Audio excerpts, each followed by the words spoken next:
Hola a todos, ¿qué tal? Mi nombre es Mauricio Alcedo, soy cofundador de Bit Integrity. En esta oportunidad vamos a desarrollar el curso junto con mis socios de fundamentos y buenas prácticas navegando las regulaciones y promoviendo la integridad corporativa con experiencia. En esta oportunidad tengo a cargo el módulo de justamente sostenibilidad tecnológica. Así que eh, vamos a desarrollar este tema que nos apasiona y que resulta de importancia como concepto para la realización de los negocios. Bien, como objetivo se van a desarrollar los conceptos generales de ética e integridad como bases de las buenas prácticas organizacionales. Esto es importante porque el concepto de sostenibilidad y sus implicancias y su alcance, es importante el poder interiorizarlo para poder eh, desarrollar, digamos, todo tipo de negocio y todo tipo de práctica y actividad organizacional. No solamente esto aplica para las empresas, dígase las sociedades con fines de lucro, sino también para sociedades con fines no lucrativos. Así que el concepto de sostenibilidad en realidad sería transversal para todo. Bien, como puntos de agenda, como temario, estaríamos hablando de cuatro aspectos que para mí resultan importantes que se puedan entender eh, para cumplir con los objetivos del curso, los objetivos del primer módulo. Integridad y ética en los negocios, como concepto, buenas prácticas organizacionales, ¿qué nos referimos? Sostenibilidad organizacional, por supuesto, y cuál es el alcance, a qué nos referimos cuando estamos señalando que una empresa, una organización resulta sostenible y finalmente algunos casos de éxito para ver cómo es que esto se refleja en realidad en la realidad. ¿Sí? La sostenibilidad ya no es un concepto abstracto, es un concepto que se materializa en la rentabilidad de las empresas, de las organizaciones y cómo esto de alguna manera impacta positivamente en el desarrollo de las actividades organizacionales. Bien,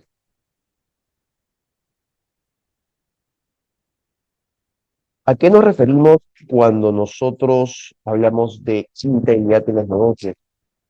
El profesor Michael C. Jensen, eh, un profesor, por supuesto, y un exponente de la economía eh, y de los fundamentos de lo que es los costos de agencia, ¿no?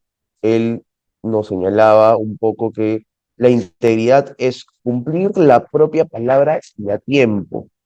Y cuando no es posible mantenerla, informar a las partes afectadas y explicarles qué se va a hacer para afrontar el impacto que esto produce. Correcto.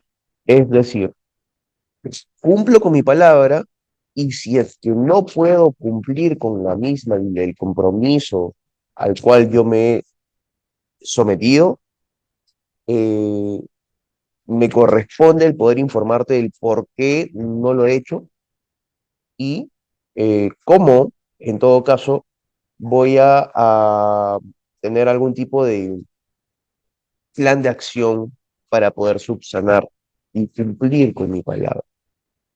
Aún así, cuando no cumplimos y hacemos este tipo de reporte e información, Michael C. Jensen resalta que somos íntegros. También señala que la integridad no es un concepto ético o moral, es un hecho. Es un hecho, es formar parte de una totalidad de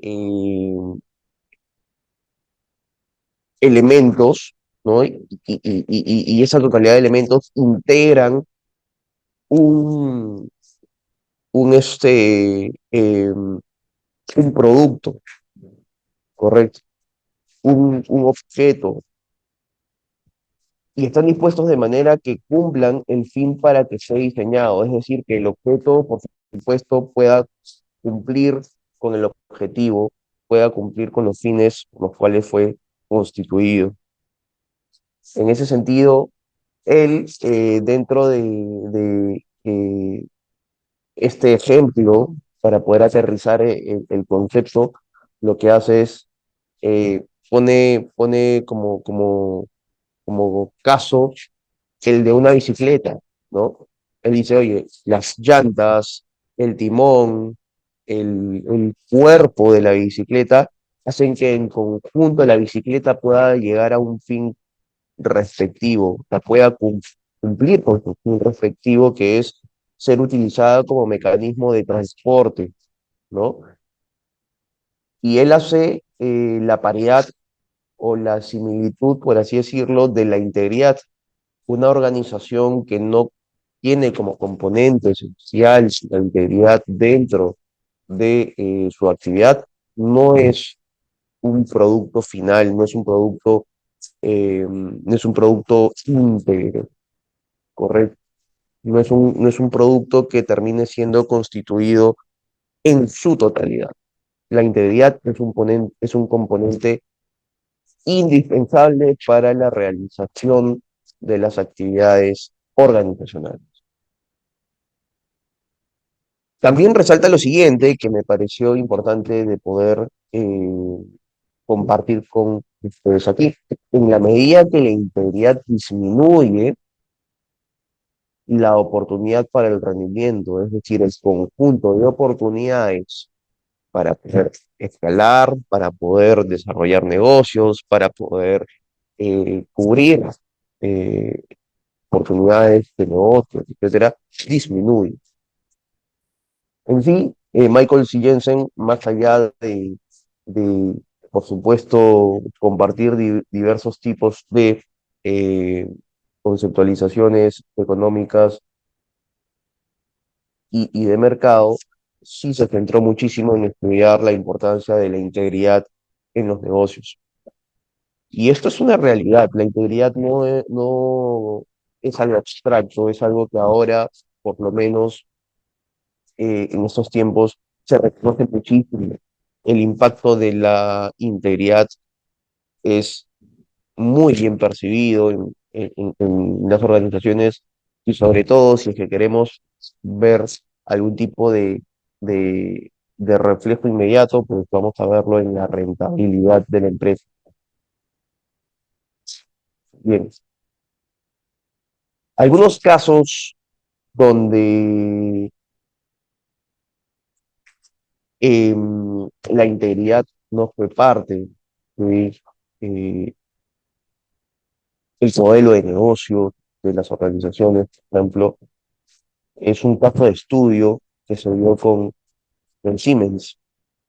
Siemens, pues como sabemos, es una organización internacional, es una empresa transnacional, tiene una serie de sucursales a lo largo del mundo, ¿no? Se dedica pues al tema de desarrollo tecnológico, infraestructura, inmobiliario, eh, tiene diversas líneas de negocio en donde pues eh, inclusive licita con los estados, con los diferentes estados para poder desarrollar sus actividades. Entonces, en el 2006, ¿qué pasó? Y esto fue el caso más grande de corrupción que se destapó en aquel momento, por supuesto, antes de conocer lo que ya sabemos de Odebrecht, ¿no? En el año 2006 se destapa la red más grande de corrupción a nivel internacional y que fue, eh, y que fue eh, digamos, eh, realizada por la empresa Siemens y los funcionarios y los diversos funcionarios involucrados dentro de las sucursales que tienen en diferentes países.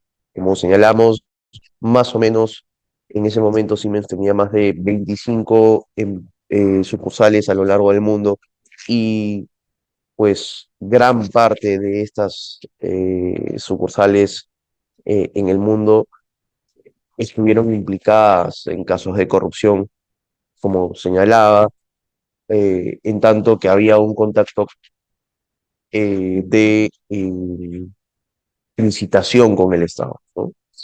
Entonces, lo que se identificó fue que sus directivos y gerentes tenían conocimiento de lo que esto sucedía y aún así avalaron el que Siemens realizara este tipo de actos ilícitos, ¿no? Inclusive se determinó y ya a partir de las investigaciones posteriores que se dieron de las actividades que realizaba Siemens, es que había un presupuesto asignado, una caja negra, por así decirlo, ¿no?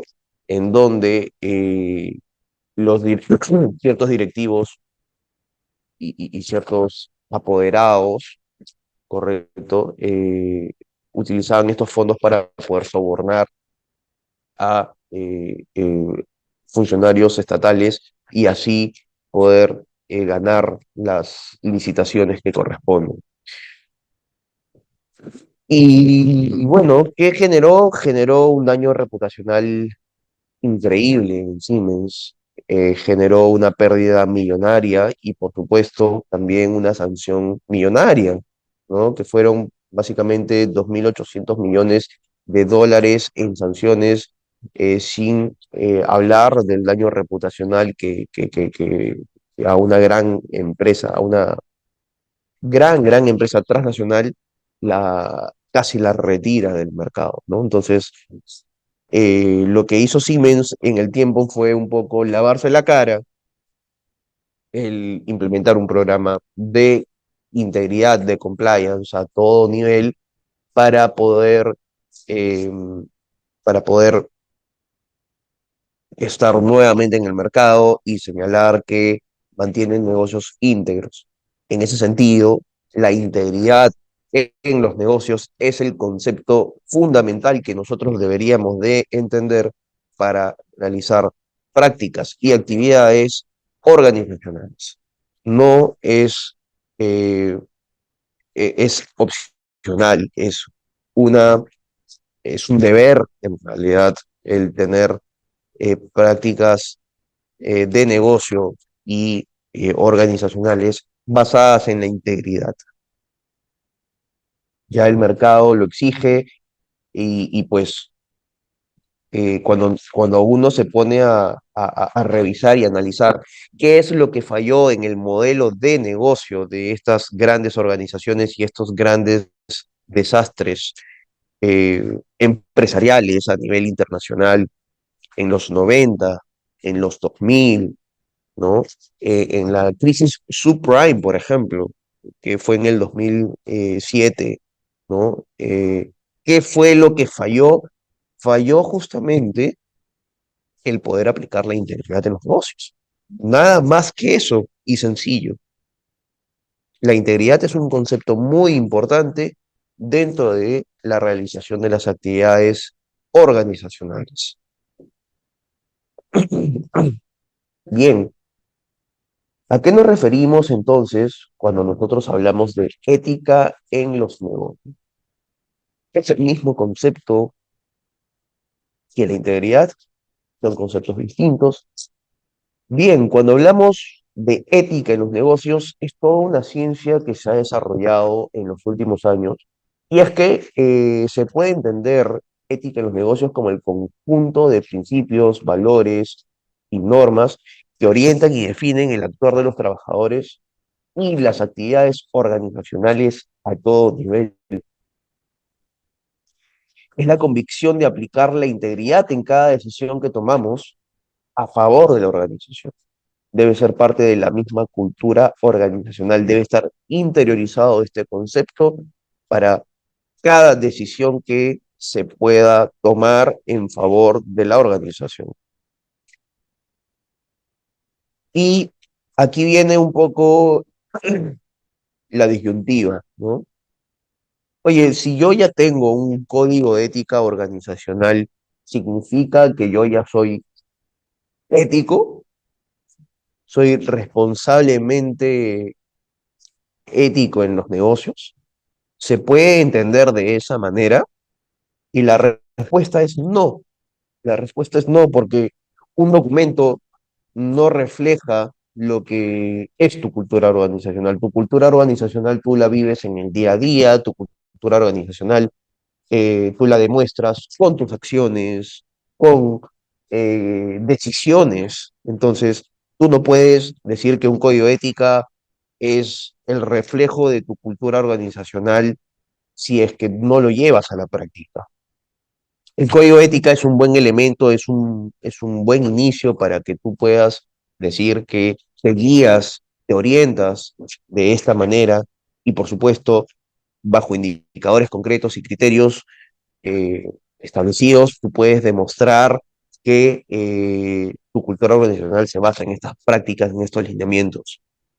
Entonces, es importante señalar que la ética en los negocios no se reduce a tener un código ética, sino que es una práctica organizacional, es una actividad diaria, es una actividad que se refleja en las decisiones, en la cultura, que se refleja de diferentes maneras dentro del sentir organizacional. Y aquí tenemos que tocar un concepto muy importante cuando hablamos de tone at the top y de conduct from the top.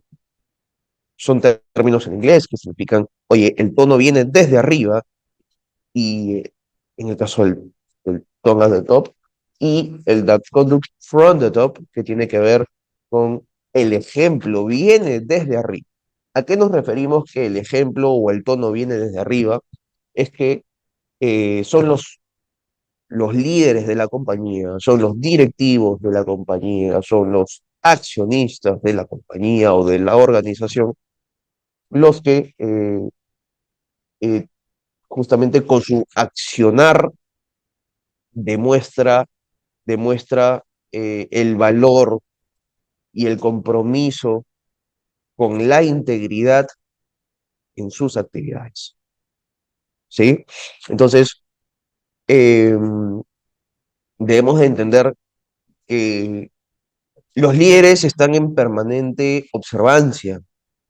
Si es que mi líder no realiza actividades éticas, si mi líder no realiza, por supuesto, actividades coherentes con mi código de ética, ¿qué puedo esperar qué puedo esperar de los trabajadores, correcto? Entonces, los líderes siempre van a estar en una plataforma importante dentro de la organización para ser tomados como ejemplo. Siempre van a estar en permanente observancia. Por eso es importante que, por ejemplo, cuando se realiza alguna implementación de algún programa de compliance, algún programa de gobierno corporativo, de responsabilidad social empresarial, programa de integridad y ética y prevención del fraude a todo nivel, pues exista un convencimiento de los líderes, un convencimiento de los principales directivos para desarrollar este tipo de actividades preventivas dentro de la organización porque sé que me funciona, ¿sí?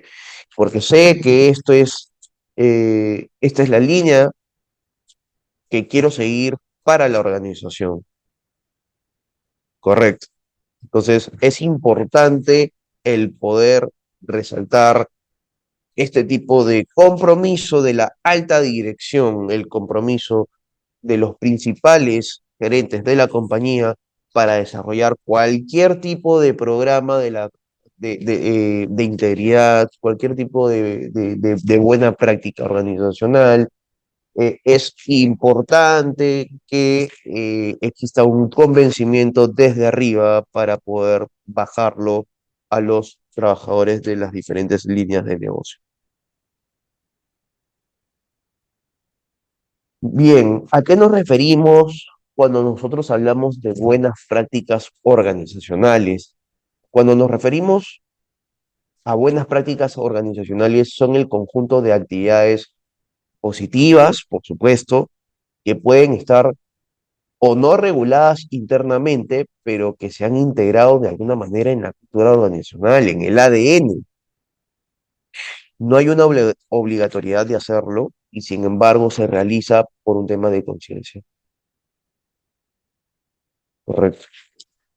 Eh, Importante el poder resaltarlo porque una buena práctica puede estar muchas veces también prevista en algún documento normativo y aún así, si es que una empresa, una organización aplica esto, pues resulta una buena práctica organizacional en la medida que esto sea interiorizado como parte de la cultura organizacional. Por ejemplo, cuando hablamos de buenas prácticas organizacionales, hablamos también o podemos tomar como ejemplo los principios de gobierno corporativo. En el Perú, por ejemplo, tenemos el Código de Buen Gobierno Corporativo para las sociedades peruanas, que fue publicado en el 2013. Y este código establece una serie de buenas prácticas organizacionales que no son obligatorias para ninguna organización, empresa, pero que de ser aplicadas, pues tienen un impacto positivo en diferentes materias, como vamos a ver, en diferentes aspectos, ¿no? Frente al inversionista, frente a los clientes, frente a tus stakeholders o grupos de interés, por así decirlo. Entonces, estas buenas prácticas organizacionales impactan positivamente en tu imagen como organización. Algunos ejemplos, ¿no?, que tenemos son el caso de Alicorp y Pacasmayo. Por ejemplo, en el caso de Alicorp, Alicorp no está obligada a poder transparentar cuáles son esta información que mantiene sobre la gestión de su programa de compliance al interno, pero aún así lo hace dentro de un reporte de sostenibilidad que publicita para poder señalar que mantiene buenos estándares de gobernanza. En el caso de Pacasmayo, por ejemplo, ellos presentan cuáles son los resultados de sus indicadores, ¿no? ¿Cuáles son estos indicadores que ellos tienen como, como criterios para poder evaluar su programa y sin necesidad de poder de repente, eh, de repente, este, no, o sea, sin la necesidad de estar obligados para poder transparentarlo, pues Pacasmayo lo hace bastante bien y de esta manera comunica cuál es la gestión interna que mantiene para efectos de aumentar la credibilidad en los negocios, para poder tener un impacto positivo sobre su marca, para poder retribuirle a los stakeholders esa confianza que mantienen sobre Pacasmayo. Algunos ejemplos adicionales, por ejemplo, es que están las ISOs, ¿no? Las ISOs que reflejan cuando una empresa se certifica con una ISO, por ejemplo, la 9001, que tiene que ver con calidad y pues formalización de procesos, es que eh, certifica que esta empresa tiene buenas prácticas sobre una materia, ¿no? Sobre esta materia que tiene que ver con calidad. Y la ISO 37001, por ejemplo, es una certificación que se da sobre un programa o sistema antisoborno dentro de una organización y que te señala pues que tu sistema mantiene unos estándares de acuerdo a lineamientos internacionales. Entonces, de alguna manera, esta ISO eh, certifica que tienes prácticas internas que te hacen ser íntegros, de alguna manera. Bien, ¿a qué nos referimos cuando una organización es sostenible? Una organización es sostenible en la medida que pueda cumplir con tres objetivos. Un objetivo de gobierno, un objetivo, digamos, de cómo se gestiona económicamente la empresa y a nivel de gobernanza, una, una gestión, por supuesto, y cumplimiento de objetivo social, cuál es el impacto social que tienes de tu negocio, de tus actividades organizacionales respecto de la sociedad y un impacto ambiental. ¿Podría existir en este caso una organización que sea sostenible cumpliendo solamente uno de los objetivos? No. La respuesta es no, porque tienes que cumplir o todo o nada. No eres sostenible solamente por cumplir, eh, por ejemplo, sí, cumples con los objetivos ambientales, pero sabes que a nivel social y a nivel de gobierno corporativo, pues lo haces muy mal o estás investigado o eres corrupto o pues has comprado licitaciones, básicamente, no puedes decir que eres sostenible. Tendrás de repente el cumplimiento de un objetivo ambiental y pues una retribución sobre los grupos de interés que están asociados con el medio ambiente, pero no eres sostenible, ¿no? La sostenibilidad implica una coherencia siempre. La sostenibilidad implica que la organización pueda orientarse de la mejor manera con estos tres criterios, tres objetivos, ¿no? Eh,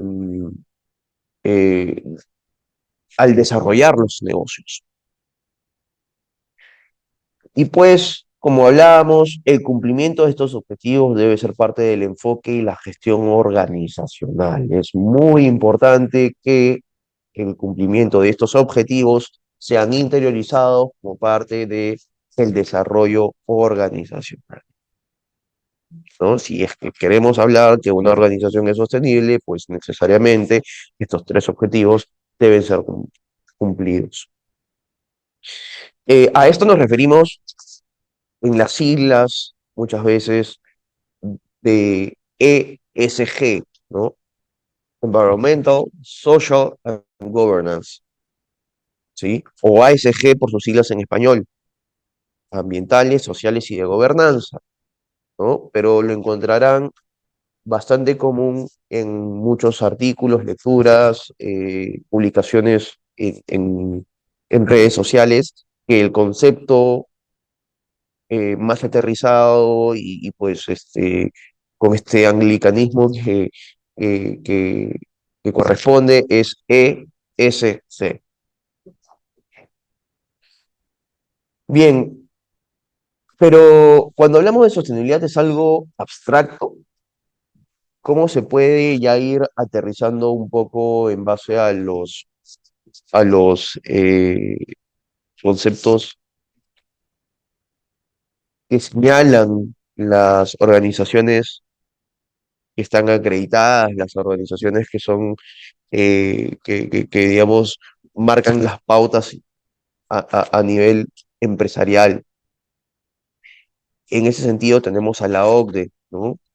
La OCDE justamente señala que, por ejemplo, la sostenibilidad tiene una relevancia importante dentro de la forma de desarrollar negocios, desarrollar actividades organizacionales. Es tanto así que en la revisión que hizo de los principios de gobierno corporativo en el 2023, ¿no? Y que fueron publicados en el 2024, ahora nomás me parece que en marzo o en abril de este año fueron publicados esta revisión o esta actualización de los principios.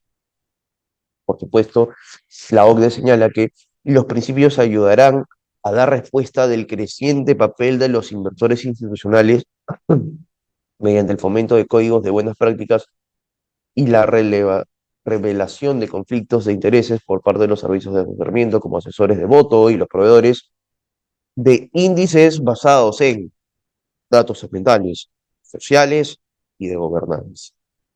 También contienen recomendaciones que reflejan la creciente importancia de la deuda de empresa y el papel de los obligacionistas en el mercado de capitales. La OCDE desarrolla bastante bien de qué tratan estos principios de gobierno corporativo, pero le hizo mucho hincapié en esta oportunidad a lo que son justamente las actividades sostenibles y el concepto de sostenibilidad en los negocios. Asimismo, por ejemplo, señala, ¿no? En consecuencia, una importante novedad de los principios es el nuevo capítulo sobre sostenibilidad y resiliencia, que refleja los retos cada vez mayores a los que se enfrentan las empresas a la hora de gestionar los riesgos y oportunidades relacionados con el clima y otros aspectos de sostenibilidad. O sea, ya la OCDE ha remarcado y ha marcado la pauta de que el ser sostenible no es una elección, ya es una forma de hacer negocios, ya es una actividad que debe estar interiorizada, ¿correcto? Entonces, la sostenibilidad es, debe de ser parte del ADN organizacional para poder desarrollar las actividades que correspondan. Bien, cuando nosotros nos referimos entonces que el modelo ESG, digamos, es el que predomina dentro de una organización, nos referimos a que a nivel social tienen que realizar o tienen que cumplirse diversas actividades con objetivos específicos, objetivos, por ejemplo, a nivel de derechos humanos y laborales, como políticas y prácticas que aseguren el respeto de los derechos humanos y laborales, ¿no? No puedes hablar de una empresa que, pues, mantiene personas dentro de su planilla o dentro de la organización que, pues, incumplan lo que son estos, estos lineamientos y estos derechos humanos con sus respectivos equipos, que tengan prácticas contrarias a estos derechos en la medida que está buscando cumplir con objetivos sociales, ¿no? Es importante que exista una coherencia en ese sentido de parte de la organización. Relaciones con la comunidad, la contribución al bienestar de las comunidades donde la empresa opera, ¿no? ¿Qué tanto existe un buen relacionamiento y mis actividades se impactan positivamente en lo que yo hago a nivel de circunscripción de la comunidad en donde yo me encuentro? No podríamos hablar de una empresa que es responsable socialmente si es que no administra correctamente sus impactos frente a la comunidad a la que pertenece. Eh, Cuando hablamos, por ejemplo, de diversidad e inclusión, fomento de la diversidad y la inclusión en el lugar de trabajo, donde de alguna manera se fomenta, de alguna manera se promueve, la diversidad, la inclusión de género, y no solamente de género, sino que también de diversos tipos de condiciones y perfiles personales en donde todo pueda estar bastante,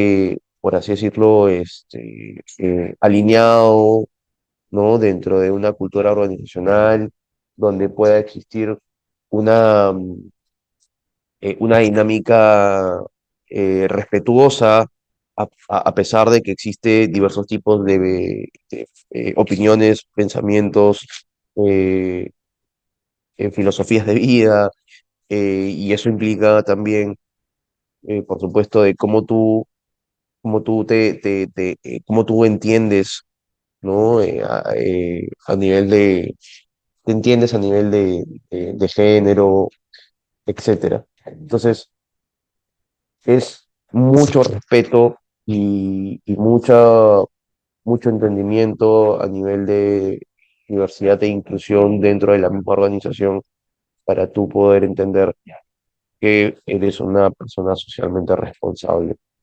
Condiciones laborales, por supuesto, también es un aspecto importante, ¿no? En donde se promociona el entorno de trabajo seguro y saludable.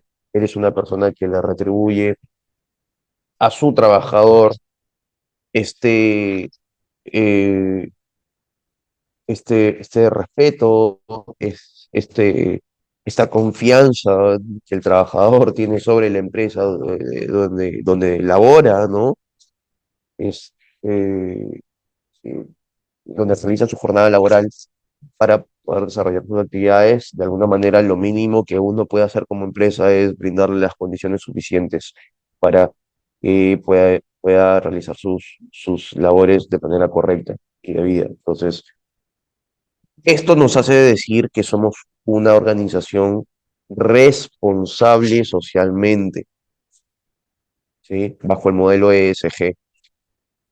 Em, es un alcance importante porque va a marcar, como señalamos, que la organización pueda tener un, un impacto y pueda cumplir con los objetivos que correspondan desde este alcance social en sus actividades. A nivel de gobierno o de governance, como está señalado también dentro de las siglas, ¿no? En inglés, está la transparencia y ética. Ya hablamos de lo que es la ética en los negocios, ya hablamos de lo que significa el interiorizar estas prácticas éticas desde arriba, desde los diferentes órganos societarios, pues acá se señala mucho y se resalta que las prácticas de buen gobierno corporativo basadas en la integridad resulta un concepto interesante e importante dentro de la transparencia y la ética, ¿no? La estructura del directorio, en este caso, es bueno, se resalta la composición y funcionamiento organizado del directorio. ¿Qué quiere decir esto? Que, por ejemplo, el directorio pueda tener determinado un reglamento del directorio, que pueda tener comités de repente especializados y organizados, en donde pueda tomar decisiones que favorecen a la organización de diferentes maneras, ¿no? Comités especializados, que pueda tener un sentido y una orientación y un plan de repente de trabajo para poder encaminar a la organización, ¿no? Entonces, esto hace que, de alguna manera, esta estructura se refleje positivamente en los grupos de interés que mantiene, eh, que mantiene la organización. A nivel de relación con los accionistas, sea minoritario, sea mayoritario, pues siempre debe existir una comunicación y relaciones justas con los accionistas. Permítanme, por favor.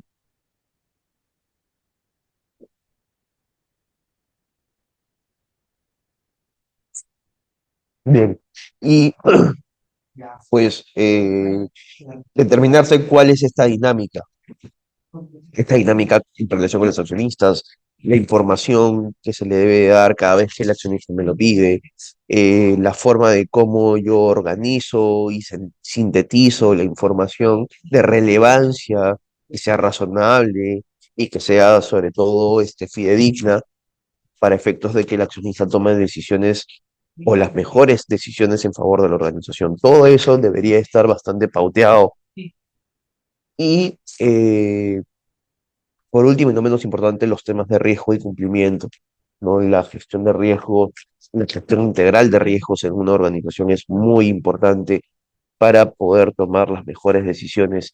Y, por supuesto, el tema de cumplimiento normativo dentro del marco normativo que resulte aplicable, es importante el poder también interiorizarlo dentro de la organización. Y finalmente, el concepto ambiental, ¿no? Tenemos un tema una problemática eh, que es que bueno, que nos corresponde a todos y hay un compromiso de todos para poder mitigar estas consecuencias relativas al cambio climático, ¿no? Estrategias para reducir las emisiones de gases de efecto invernadero y la huella de carbono. ¿Qué tan importantes son estas buenas prácticas para poder reducir lo que es este impacto del CO2 dentro del mundo, ¿no? Y cómo podemos hacer nosotros para poder mitigar esto, cómo podemos hacer para poder ser más verdes, ¿no? Hay diversos tipos de actividades y compromisos a los cuales se sujetan una organización y que pueden ayudar desde su lado para que esto pueda mitigarse.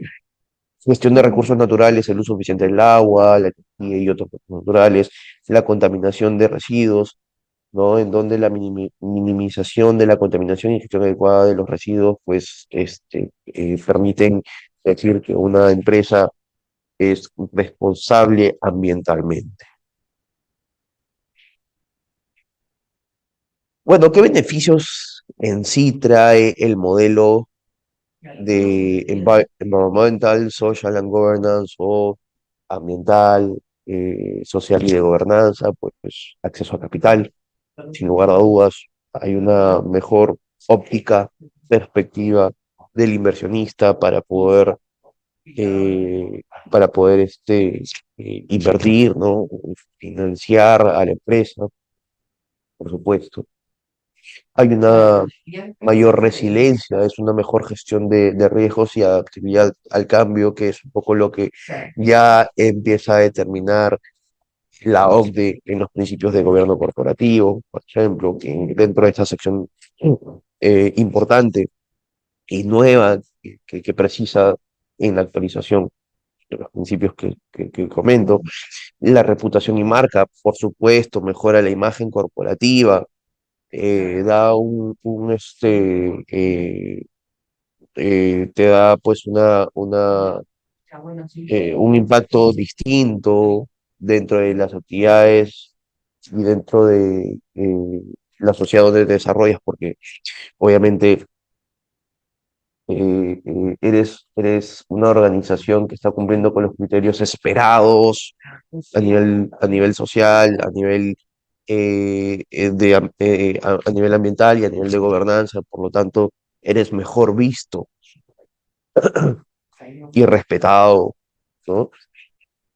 Y el cumplimiento normativo, pues aseguras el cumplimiento normativo externo e interno, y cuando hablo de externo son de las regulaciones que resultan aplicables e interno dentro de los procedimientos y normativas como por ejemplo el código de ética y normativas importantes, políticas, etcétera, de compliance, integridad y antisoborno, etcétera, que pueden existir, ¿no? Entonces, resulta importante ahí en ese sentido.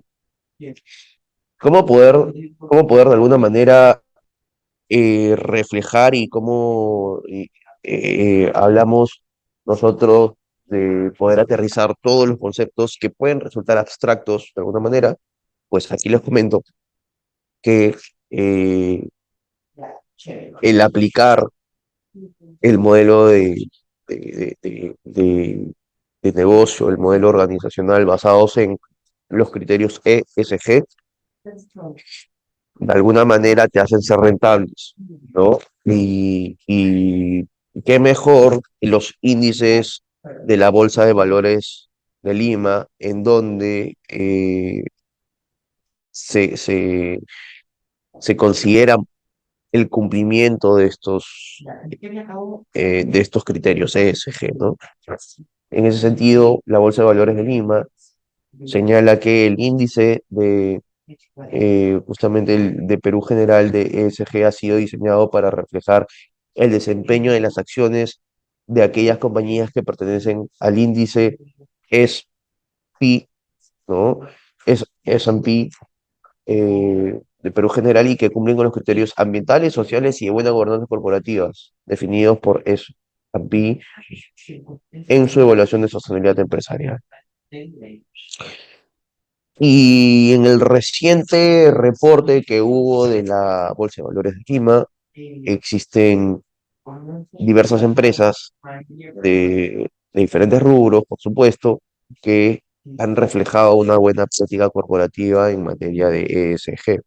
Tenemos a ENSA, Alicorp, BBVA, Pacasmayo, Buenaventura, Aceros Arequipa, Credicorp, Enel, Ferrecorp, Retail, Intercorp, Minsur, Nexa, RIMAC, Southern y Grupo UNASEM, ¿no? Entonces, son diversas empresas que de alguna manera sí han estado cumpliendo con estos objetivos ESG y que han sido bien valorados por el mercado y por lo tanto, inclusive la Bolsa de Valores de Lima los ha considerado dentro de un listado de empresas privilegiadas o listado cerrado de empresas que son bien consideradas, son bien vistas a nivel de actividad organizacional por el cumplimiento de estos criterios, ¿no? Entonces, ¿podríamos hablar que son empresas sostenibles en todo sentido? Sí, son empresas sostenibles.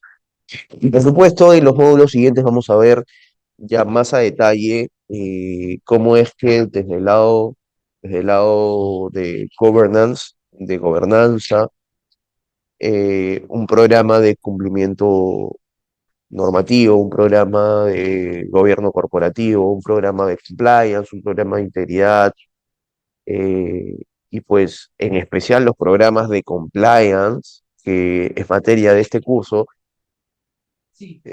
permiten que tú puedas cumplir con ese sentido de gobernanza y este criterio y estos objetivos, por supuesto, de gobernanza, ¿no?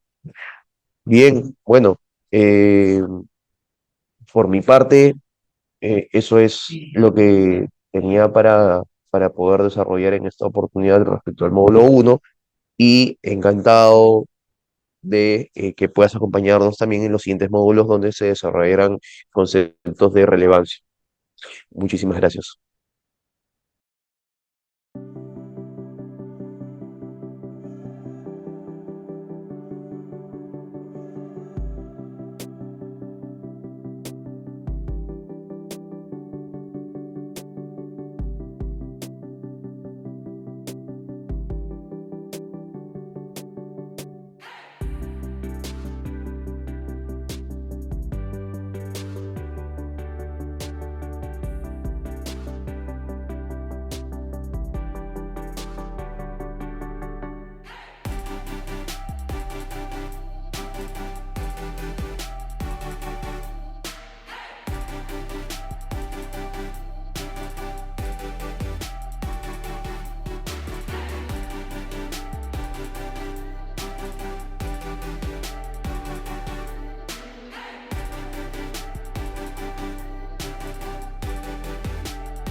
Hola, ¿qué tal? Bienvenidos todos. Este es el curso de especialización en el tema de evolución del compliance en los negocios, ¿no? En este tema vamos a abordar un objetivo principal que vamos a ir desarrollando y el objetivo es analizar el origen del compliance a lo largo de la evolución de los negocios.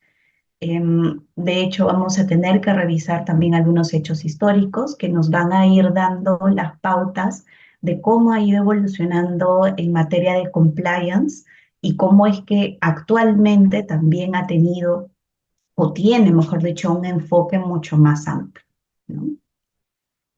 El temario para desarrollar vamos a tener cuatro aspectos. En el primer tema vamos a abordar todos los antecedentes históricos del compliance, sobre todo pues aquellos hechos que han marcado el inicio de cierta regulación, ¿no? Vamos a tocar también el origen del compliance, cómo es que se origina, el por qué se origina el compliance también, ¿no? Y luego vamos a ir dando también la normativa internacional, enfocándonos pues desde Estados Unidos, que prácticamente el origen se encuentra ahí, ¿no? Pero también vamos a abordar la normativa global que encontramos en otras zonas geográficas y también vamos a ver la normativa nacional, hasta dónde hemos avanzado nosotros respecto al tema de compliance, ¿no? Finalmente, para cerrar, vamos a ver un enfoque actual del compliance, pero ya como un compliance más integral, ¿no? Porque de hecho, cuando veamos antecedentes, origen, normativa, en realidad va a tener un origen más por el lado de las normas del compliance empresarial, de las normas más de antisoborno, pero actualmente ya esto ha cambiado y se ha amplificado todas las ramas del compliance. Entonces, vamos iniciando con el primer tema, los antecedentes. De hecho, yo siempre suelo iniciar esta sesión con una palabra muy importante que prácticamente se puede asemejar mucho al origen del compliance y es la crisis, ¿no? Hemos visto a lo largo de la historia muchos hechos históricos que han saltado, ¿no? Y que han dado mucho impacto, muchos negativos, evidentemente, porque han tocado ciertos actos de soborno, ciertas actividades ilícitas, ¿no? En distintos países, pero es importante mencionarlos porque es el quiebre de donde estuvieron iniciándose las primeras pautas y regulaciones del compliance, ¿no? Entonces, no podemos dejar de mencionar este primer hecho, ¿no? Una portada muy famosa del New York Times en el cual se ponía en alerta a toda la sociedad norteamericana, ¿no? Respecto a una noticia, ¿no? En la época en que Nixon era presidente y saltó una noticia en la que más de 100 empresas estaban siendo o habían sido identificadas, ¿no? Por tener actos de soborno, ¿no? Dentro del gobierno de Estados Unidos y también con embajadas como la de Japón principalmente, pero también con otras embajadas de otros países. Entonces, esta noticia salta porque también el gobierno estaba investigando, digamos, ciertos actos de soborno internacional, ¿no? Y en esa época Estados Unidos estaba también viendo la forma de cómo poder internacionalizar su economía, que las empresas tuvieran acceso a otros mercados, pero se vieron con estas preocupaciones de que ya empresas que estaban buscando internacionalizarse, lo hacían pero a través de actos de soborno. Entonces, eso también hace caer a un gobierno, ¿no? El gobierno de Nixon, y vamos a ver que a lo largo de la historia también muchos actos de soborno pues han hecho caer a múltiples gobiernos, ¿no? Entonces, esa parte es bueno mencionarlo. Luego tenemos también otra noticia muy importante, ¿no? El caso Enron, ¿no? Que es una empresa bien norteamericana, ¿no? Que de hecho no solamente estafó a muchos ciudadanos norteamericanos, sino también a sus trabajadores, ¿no? Porque de hecho los trabajadores también invertían en esa empresa, la empresa les daba muchos beneficios para que también invirtieran, ¿no? Entonces, El caso Enron también es otro caso muy impactante en Estados Unidos, ¿no? Y que también trae de por sí los malos manejos económicos, financieros, empresariales y esta relación también con el Estado, ¿no? Bajo un rol en que el Estado no hacía mucho enfoque en la regulación, en la supervisión. Entonces, prácticamente que Enron pues podía hacer lo que sea, ¿no? Había muchas deficiencias en temas de gobierno corporativo, en esa empresa, en fraudes, ¿no? En sobrevalorización también de todos los activos, ¿no? Ya sean activos propiamente de la empresa o también aquellos activos de inversión que tenía la empresa, ¿no? Entonces, de hecho, Enron, una empresa muy grande, en su época fue la principal empresa de Estados Unidos, que en realidad tenía muchísimas empresas filiales en múltiples sectores económicos, ¿no? Entonces, el impacto también fue muy importante, ¿no? En esa época. Luego tenemos otro hito también histórico que también fue portada de muchísimos journal, yo le digo journal, pero en realidad son muchos periódicos, ¿no? A nivel nacional en Estados Unidos, como también a nivel internacional, ¿no?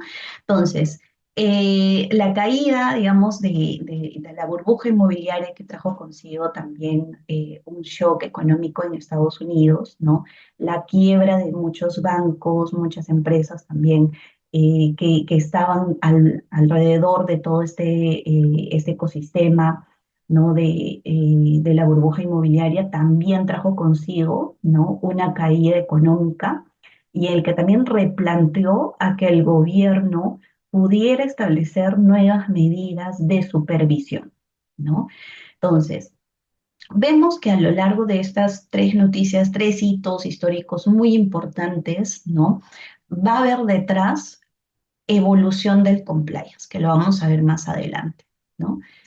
Y luego tenemos otra noticia que también fue muy mediática a nivel regional, no solamente a nivel de Perú, sino también Latinoamérica, ¿no? Y en otros países en los que Odebrecht tenía presencia, ¿no? Entonces, de hecho, en nuestro país todavía tenemos una investigación todavía que está en curso, ¿no?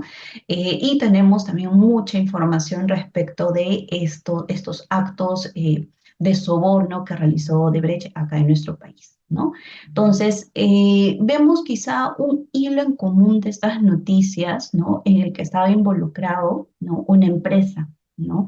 Entonces, crisis podemos empezar, digamos, con esta palabra, ¿no? Y poder ir mencionando que el origen, ¿no? Del compliance, pues se ha dado justo para ir encontrando una sinergia y asegurar, ¿no? Que las empresas pues puedan tener estándares mínimos, ¿no? Que permitan gestionar de forma interna, ¿no? Y de forma responsable sus recursos, ¿no?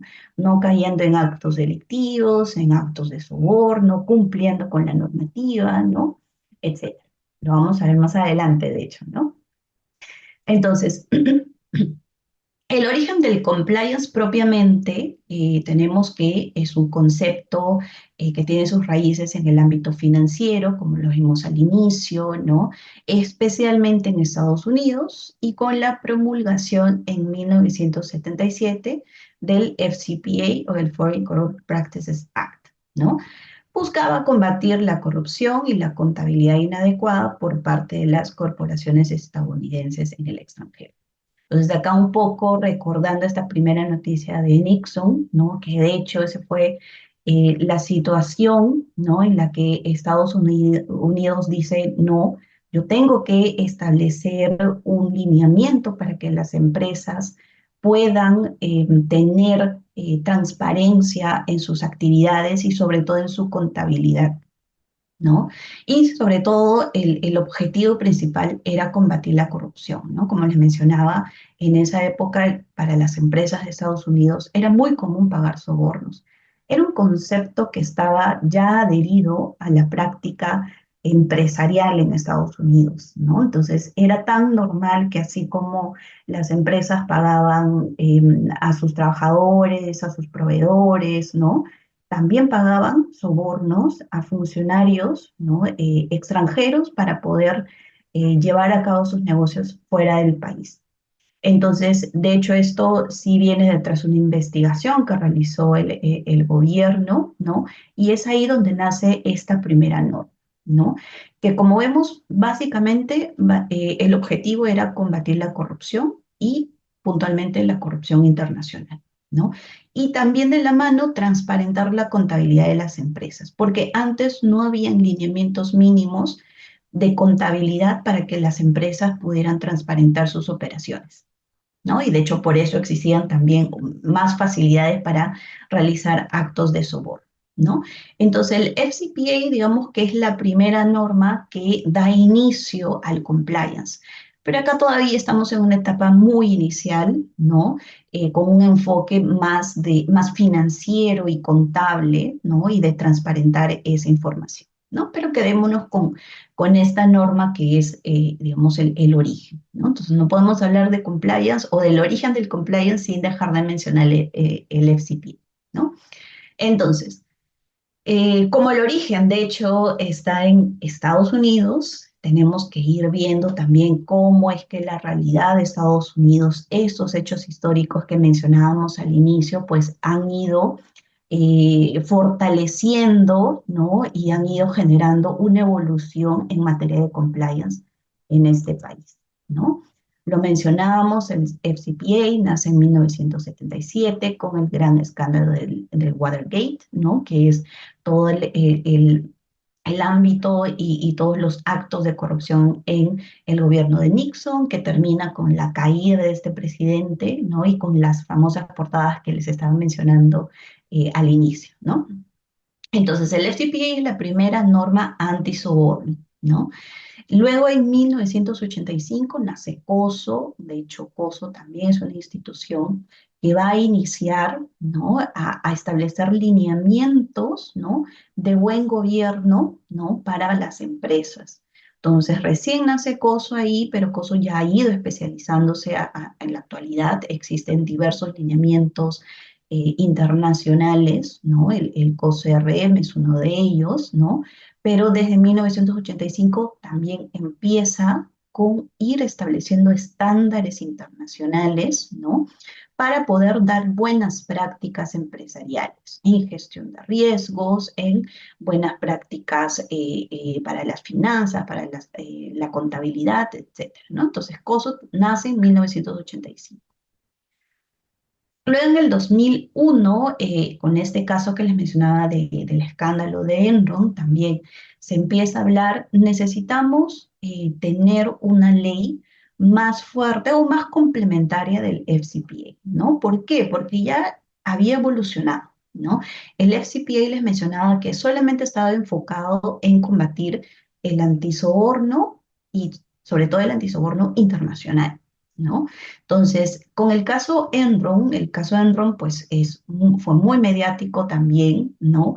Y ahí se dan cuenta que en realidad la regulación tenía que ampliarse, ¿no? A una ley SOX, ¿no? Y esta ley en realidad enfoca otras aristas, no solamente en la parte antisoborno, sino que empieza a regular también estas funciones financieras, contables y empieza a introducir la auditoría, ¿no? Y la auditoría responsable, ¿no? Porque en el caso de Enron teníamos a toda la empresa que tenía malas prácticas empresariales, todos eran muy conscientes a todo nivel, los ejecutivos, los gerentes, los directivos, ¿no?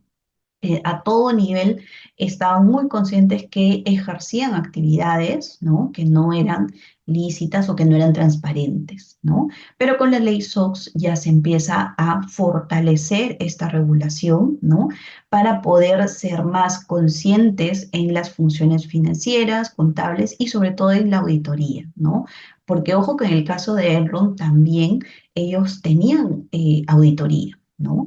Pero claro, luego de ya el gran escándalo, de hecho también salió del mercado la empresa auditora externa que trabajaba con Enron porque se habían coludido, ¿no? Entonces se habían coludido todos por los flexibles lineamientos que se tenían en esa época, ¿no?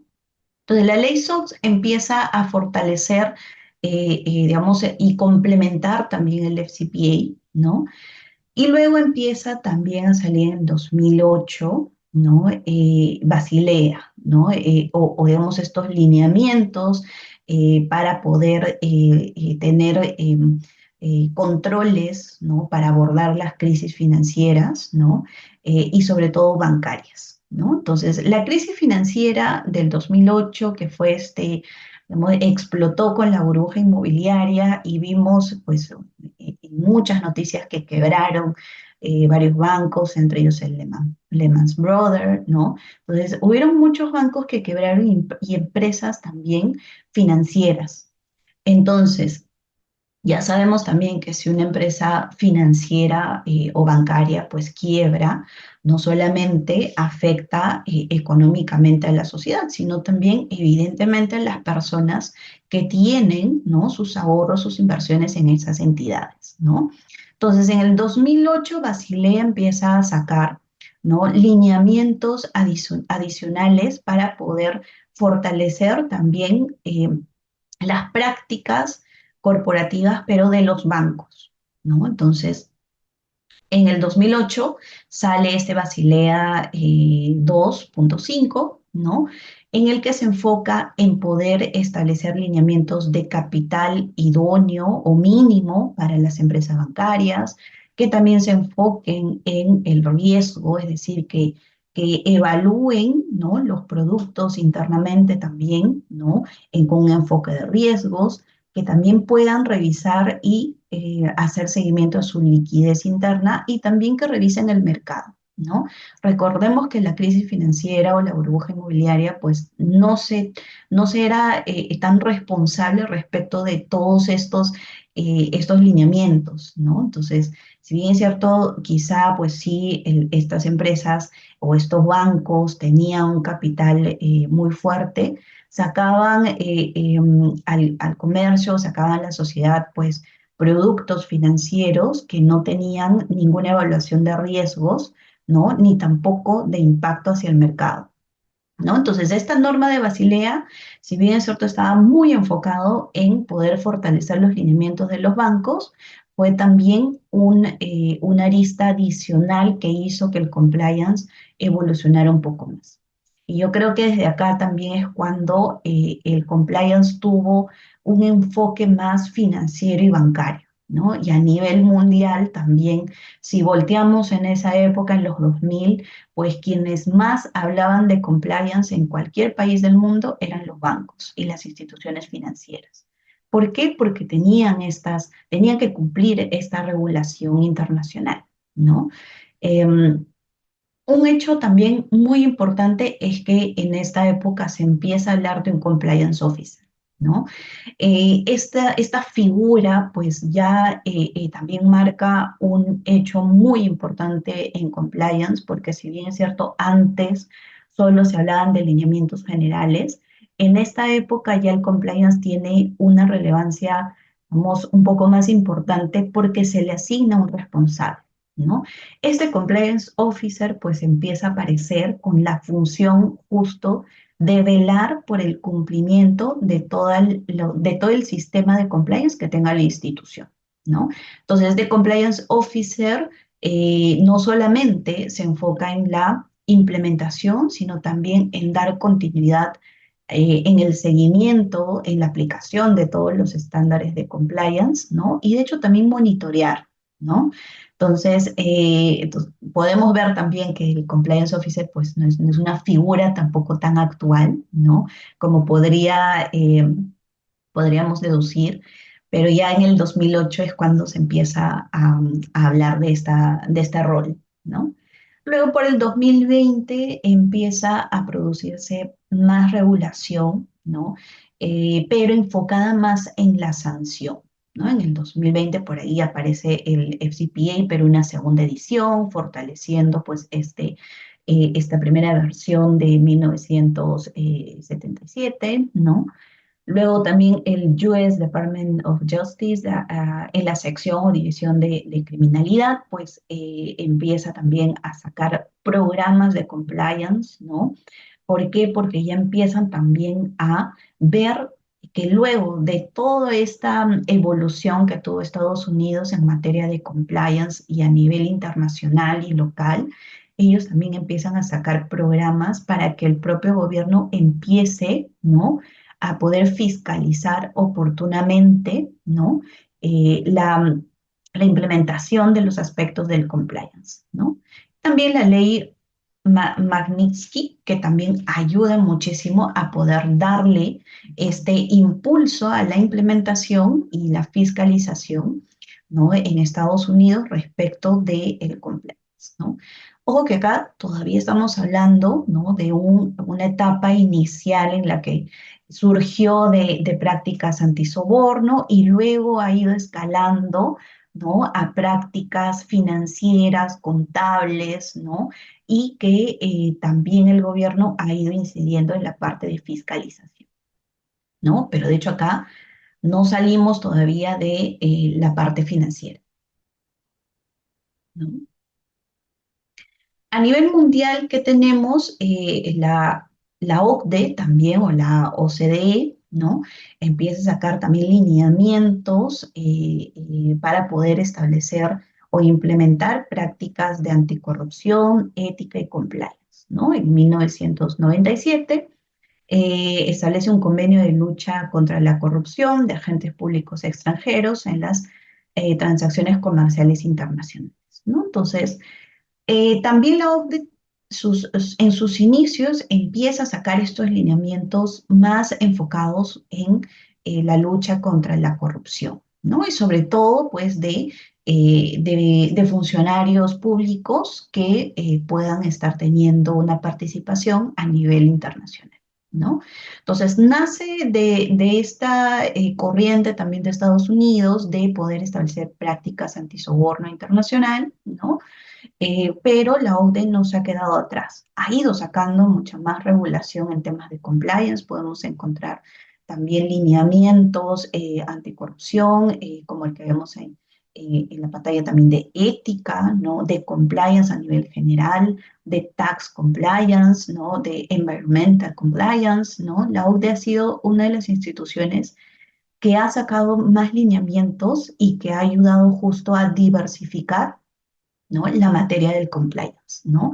Y no solamente quedándose en el aspecto anticorrupción, ¿no? Entonces, la OCDE también los invito muchísimo a buscar la regulación que tiene. Si bien es cierto, bueno, para los que de repente son abogados o somos abogados, pues podríamos tener que ir a las normas internacionales para tener que entender estos lineamientos, ¿no? Recordemos que existe pues el hard law y el soft law, ¿no? En materia de compliance vamos a encontrar muchísimo soft law, porque vamos a tener que voltear a lineamientos internacionales, pautas, frameworks que nos ayuden justo a entender e implementar prácticas de compliance, ¿no? Entonces, no solamente vamos a encontrar leyes o hard law. Luego en UK, en el 2010, empiezan también a sacar regulación en materia de compliance, ¿no? Sacan el UK Bribery Act, ¿no?, que en realidad también está enfocado, ¿no?, en poder evitar o reducir pues las prácticas antisoborno, ¿no?, en UK, ¿no? Entonces, vemos también la tendencia, ¿no? A nivel mundial también han ido sacando, ¿no?, normativa internacional, pero en un origen solamente en materia antisoborno, ¿no? De hecho, las normas ISO también son normas, ¿no?, internacionales, ¿no?, de estándares en realidad internacionales que ayudan a las empresas a poder tener lineamientos de implementación, ¿no?, de sistemas de compliance, entre otros, ¿no? En ISO sí vamos a encontrar pues otros tipos de materia, ¿no? En el 2016, por ejemplo, sale la ISO 37001, que es el Anti-Bribery Management, ¿no? Pero también ahora hemos visto que existe la ISO 37001, que son los sistemas de gestión de soborno, la ISO 37301, que son los sistemas de gestión de compliance, ¿no?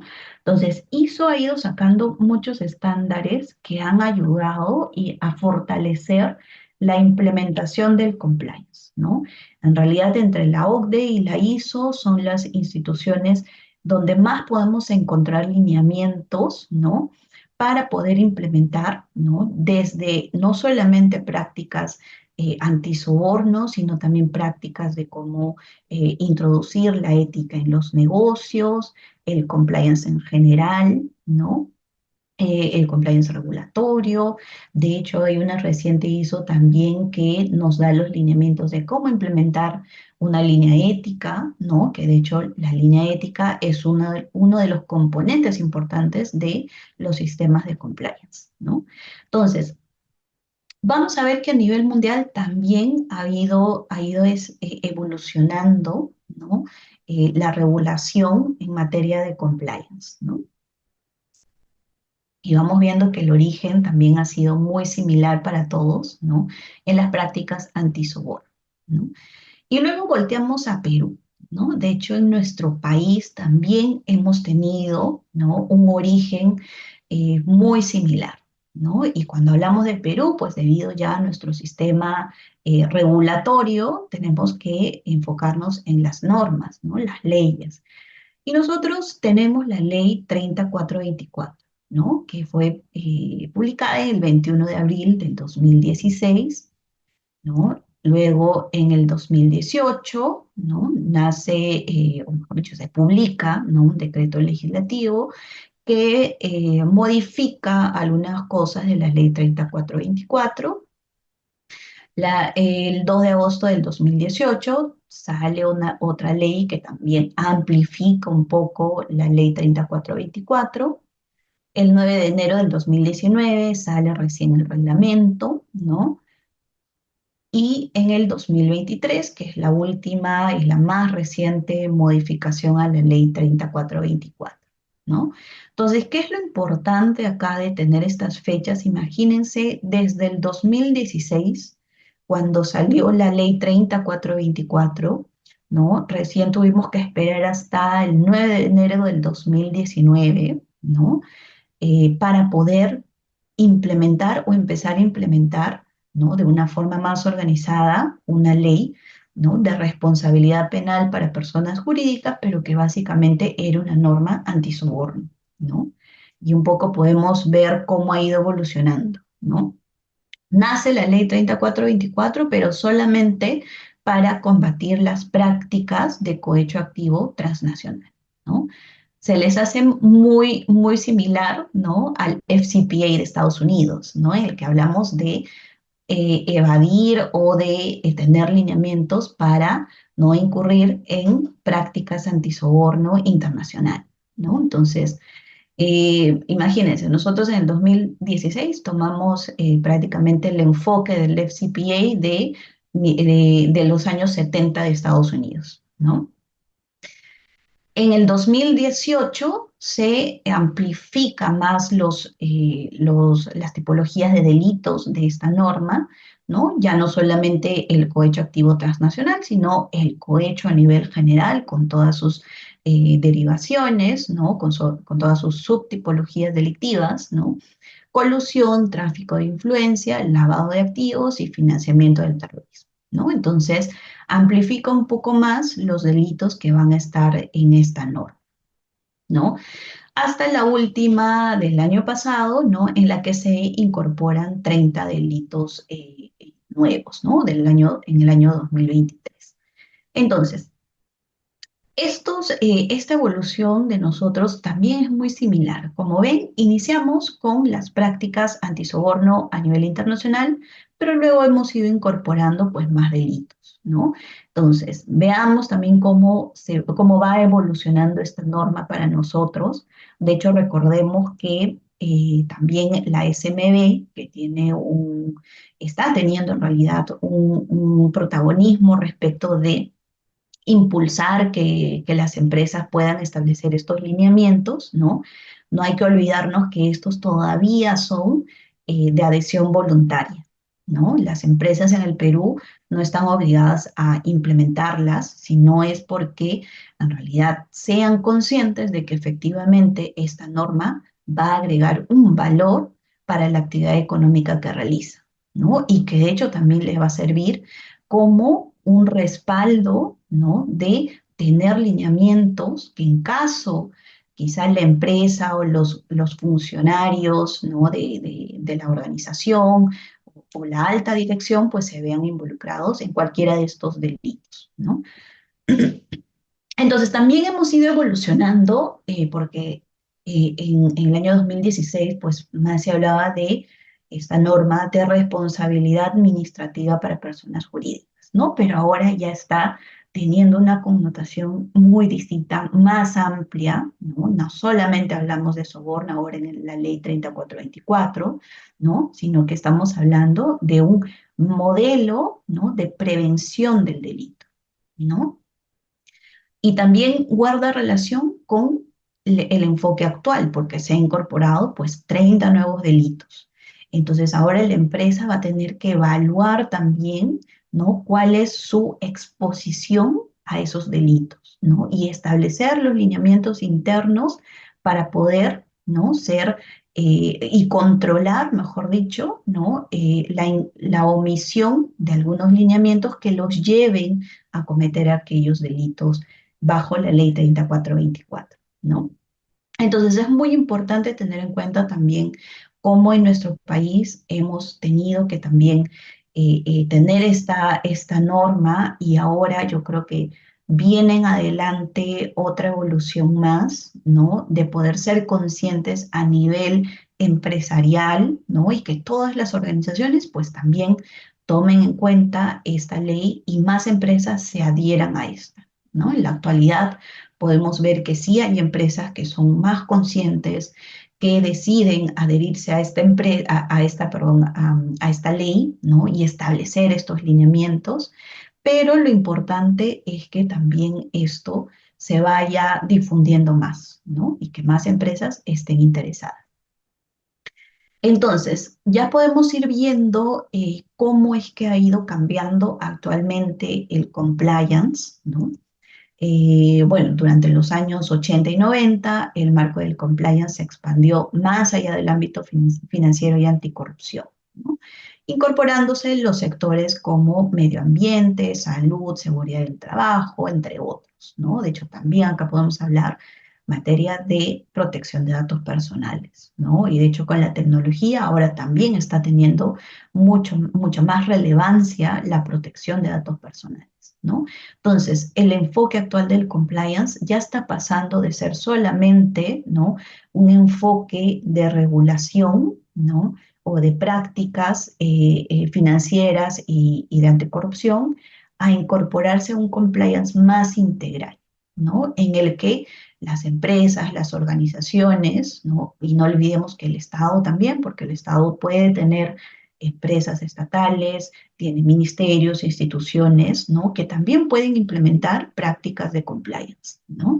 Y el compliance actual está pasando a tener muchos más conceptos y abarcar muchas más materias, ¿no? De hecho, también la globalización y la creciente complejidad de las operaciones empresariales, ¿no? Y las cadenas de suministros internacionales aumentaron la tensión sobre la necesidad de que las empresas gestionaran activamente los riesgos de cumplimiento en una gama más amplia de áreas, ¿no? Ahora las empresas, sobre todo las empresas que son internacionales, tienen un enfoque más de compliance. ¿Por qué? Porque una empresa que es local, pues conoce su regulación local, cómo funciona el entorno, sabe cómo funcionar con sus stakeholders, ¿no? Pero cuando ya empieza a introducirse en nuevos mercados internacionales, tiene que tomar en cuenta nuevos o diferentes estándares regulatorios, ¿no? Entonces, las empresas que tienen operaciones fuera de los países de orígenes, ¿no? Son las que más implementan la gestión de compliance, porque eso les permite ser mucho más ágiles, ¿no? Cuando quieren introducirse en nuevos mercados, ¿no? Y de hecho, la práctica del compliance ahora, ¿no? Ahora no solamente se enfoca en un compliance externo, sino también en un compliance interno, ¿no?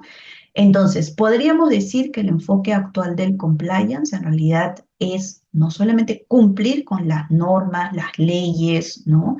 Que puede establecer el marco jurídico de un país, sino también con el cumplimiento, ¿no? De la normativa interna que tenga la empresa. Y de hecho las empresas, las instituciones, pues tienen normativa interna, ¿no? Tienen políticas, procedimientos, manuales, ¿no? Que dictan las pautas de cómo funcionan internamente. Entonces, el compliance actualmente vela por el cumplimiento no solamente de la regulación, las leyes, la normativa externa, sino también de la normativa interna que tenga cada una de las empresas o corporaciones, ¿no? Entonces, ese es un poco el enfoque actual del compliance y cómo ha ido evolucionando, ¿no? Entonces, de hecho, esta gráfica me gusta muchísimo y resumen cómo es el enfoque actual, ¿no? Vemos regulaciones, ¿no? Porque podemos, una empresa, una organización puede tener sus propias regulaciones, ¿no? Ahí vienen pues los procedimientos, ¿no? Ya sea los procedimientos operativos que tenga la empresa, cómo funciona, no sé, el área de recursos humanos, el área legal, el área de operaciones, etcétera, ¿no? También las empresas tienen que tener en cuenta cuál es el sistema legal que les aplica, ¿no? Ya que el compliance tiene muchísima importancia para las empresas. ¿Por qué? Porque así ya las empresas tienen que ser conscientes de poder identificar quiénes son estos reguladores clave y cuál es la regulación, ¿no? Que impacta sus operaciones. Entonces ya las empresas no caminan, ¿no? O no ejecutan sus actividades a ciegas, sino que el compliance los ayuda a poder marcar el camino, ¿no? De por dónde pueden ir, ¿no? Entonces, si una empresa va a sacar, por ejemplo, un nuevo producto, ¿no? O una nueva línea de servicios o quiere abrir una nueva sucursal, entonces el compliance ayuda a poder identificar, ¿no? Aquellos issues regulatorios para la toma de decisiones, ¿no? Entonces, el compliance, pues ahí levantaremos la mano a los que vemos compliance y diremos, bueno, si vamos a sacar esta nueva línea de productos, entonces hay que ver desde el lado de compliance que se cumpla con la normativa de datos personales, con la normativa de protección al consumidor, ¿no? Con la normativa un poco más de contratación, información al usuario, etcétera, ¿no? Entonces, el compliance ayuda a eso, ¿no? En la parte legal. Luego tenemos otro ejemplo, estándares, ¿no? También hay empresas que voluntariamente adhieren estándares internacionales. Ahora hay empresas que más también tienden a certificarse en algunas ISO, ¿no? Entonces, si una empresa se certifica en alguna ISO, entonces ya tiene adherido un estándar, ¿no? Y el compliance, ¿no? Ayuda a que ese estándar, pues, se mantenga en el tiempo, ¿no? La ley, bueno, todas las leyes, ahí es muy útil, por ejemplo, desde el lado de compliance, que tengamos, pues, un mapeo de la regulación importante, ¿no? Que pueda afectar a una institución, ¿no? O a una empresa. Y ojo, podemos tener muchas aristas del compliance, pero la idea del compliance es que sea efectivo. Entonces tendremos que identificar la regulación más importante de cara a nuestro core del negocio. Bueno, las reglas generales, los requerimientos que son también complementarios a la regulación interna que pueda tener una organización, ¿no? Entonces, si queremos un poco consolidar, ¿no? El compliance como disciplina, no podemos decir, pues, es una materia en general o es una fuente, digamos, del derecho, sino que simplemente podemos decir es una disciplina, ¿no? Que todavía le tiene más tiempo de evolución, de consolidación, ¿no? Pero en la actualidad podemos ir marcando un poco, ¿no? Cuál es este objetivo, ¿no? De esta disciplina, ¿no? Podemos quedarnos con esta idea de que el compliance se podría considerar como una disciplina esencial dentro de la estructura corporativa, ¿no? Destacando la necesidad de una cultura organizativa que promueve el cumplimiento normativo y ético, ¿no? Involucrando el compromiso activo de la dirección y la integración de políticas de compliance a todos los niveles de la organización, ¿no? Entonces, este concepto, digamos, muy general del compliance tiene aspectos muy importantes. El compliance no se hace por una persona, no se hace por el compliance officer. El compliance tiene que tener una base muy importante en cualquier organización, iniciando desde la cultura organizativa, porque si todos dentro de la empresa y sobre todo desde la alta dirección no están comprometidos en tener un sistema de compliance, entonces este no va a ser sostenible en el tiempo. O quizás solamente lleguemos a establecer regulación, estándares, reglas, ¿no? Pero estas no van a ser ejecutadas por todos. Entonces, el compliance tiene que ser adherido en cada organización, ¿no? Y ser fortalecida con una cultura de compliance, ¿no? Y esta cultura de compliance tiene que tener ciertos objetivos que se busquen, ¿no? Eh, eh, que todos los que participan en la empresa lo cumplan, ¿no? Que es el cumplimiento normativo, ya sabemos que ahora hablamos de cumplimiento normativo interno y externo, y también que todas nuestras actividades se conduzcan con ética, ¿no? Entonces, esto es un poco la consolidación, digamos, de cómo podríamos estar estableciendo actualmente el compliance, ¿no? Ya vemos que es mucho más general, tiene aspectos también no solamente regulatorios, sino también aspectos de cultura organizativa. Acá el compliance se han visto algunos estándares o de hecho la propia ley local, la ley 3424, también tiene un aspecto, ¿no? De capacitación. Pero el compliance no solamente se basa en capacitación, que ojo ahí también estamos teniendo una evolución, ¿no? Porque antes solamente se hablaba de capacitación, pero ahora se habla de cultura organizativa, ¿no? No basta con que, digamos, establezcamos un plan anual de capacitación a toda la empresa, sino que ahora tenemos que tener un programa de cultura de compliance, ¿no? Que va a todo nivel de la organización. Ahí no se puede saltar nadie, ¿no? Ni la alta dirección, ¿no? Que de hecho, pues tiene que partir desde ese compromiso, no se puede saltar tampoco el gerente general, los gerentes, ni tampoco ningún trabajador, ¿no? Entonces, hoy en día, ¿no? Podemos decir que el compliance no se percibe solo como un requisito legal, ¿no? Sino como una ventaja competitiva y una garantía de sostenibilidad a largo plazo para las organizaciones, ¿no? Fomentando la transparencia, la integridad y la confianza tanto dentro de la organización como en sus relaciones con stakeholders y la sociedad en general, ¿no?